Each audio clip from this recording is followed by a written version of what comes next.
And James says, what do you think is the most important part of running a stream / what would you suggest new streamers focus on? I think as hard as it is talking to people. I feel like that's kind of the point of streaming, right? That's why we have a chat, is the opportunity to integrate that into what it is that we're doing. And as simple as the concept as that may seem, it's really hard. It's super hard, right? We have so much to do. And that's not only, I find it really hard to play games and integrate the chat because it requires more of me looking there. Here, like, yes, I have to sometimes look through chord charts and have Ableton open and try to click through things, but I can usually be keeping an eye on the chat. But I know that for some of my music friends who have tried streaming, it's a lot, and they don't necessarily like the distraction from what they're trying to do. I love it. Some of you know I enjoy sheer chaos, and I love causing chaos in all of your streams too, but for me, music has always been an opportunity to talk to people. It's always kind of that chance to actually connect with other humans, and that I'm a complete introvert, and it's really hard. It's hard meeting new people. It's so awkward being at parties and not knowing anybody, and I have straight up just hid in the bathroom at many different parties, many different events, because it's just a lot, and you don't really know what to do with your body. I'm like, I don't know what to do with my noodles right now. I'm just gonna go to the bathroom for 24 minutes. So I loved music for that. It kind of gave people a reason to talk to me, so I could just stand there and be awkward with my noodles and people would talk to me. But especially house concerts and things, you get this chance to meet people and know what they're all about, and actually getting invited into people's homes to celebrate really important things for them and their families and their friends. Like, I love that. I love that. Yes. So I think getting comfortable talking to people. So start with a low tech barrier. Like, if technology is super scary, if it's super scary to you, technology, then don't worry about that in the beginning. Yeah. Can confirm all my years of living have not prepared me for talking out loud. Yeah. What do I do with my hands? I know. Yeah.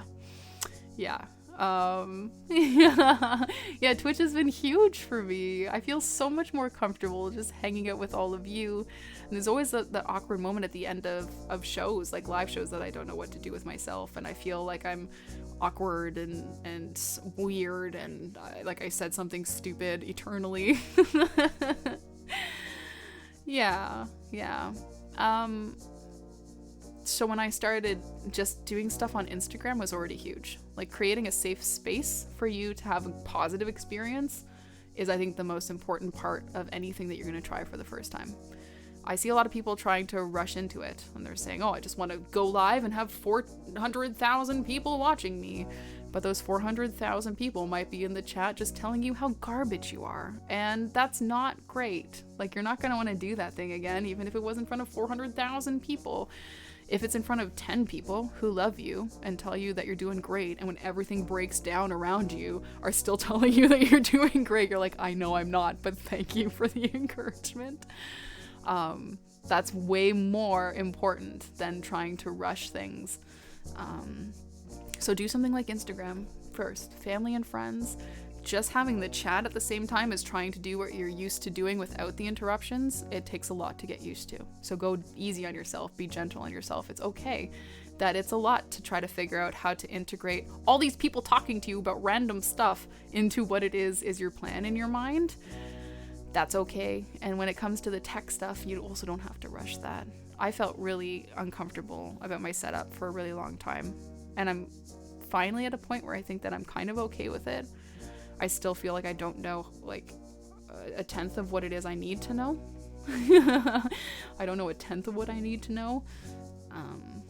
But it's a work in progress, and everybody's been really gentle with me and really kind and really part of the process of it getting to look like this and sound like this. I would never have done this on my own.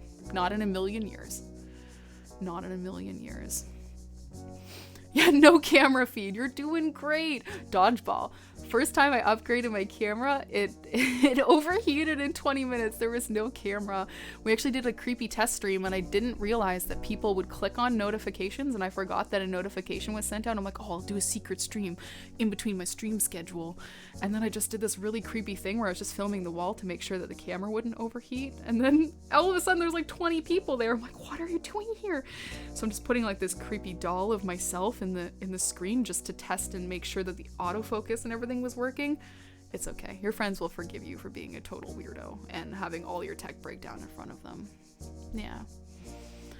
I agree, Wizard. I agree.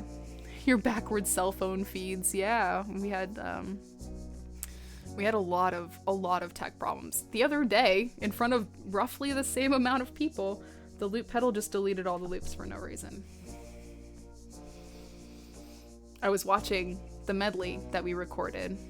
There's so many jazz notes. But you being a good musician or a good streamer is not having a perfect anything. I was talking to a student after class yesterday too, and they said, oh, it's just so much pressure. Like, as soon as I start that social media channel, it has to be perfect. I'm like, what does that even mean? Nothing has to be perfect. It doesn't. You're also a human, and you're gonna do things that aren't perfect, but I also don't really understand the concept of perfection. And streaming, it's live. Literally anything can happen. A mouse can bust in and be like, I am tanning on your heat lamp right now while you're trying to play some Snow Patrol. That could happen. I like to be on Twitch because it's not perfect. I know, right, Dermo? It's magical to see people trying things for the first time and being awesome. Yeah. Hey, Bob, welcome in.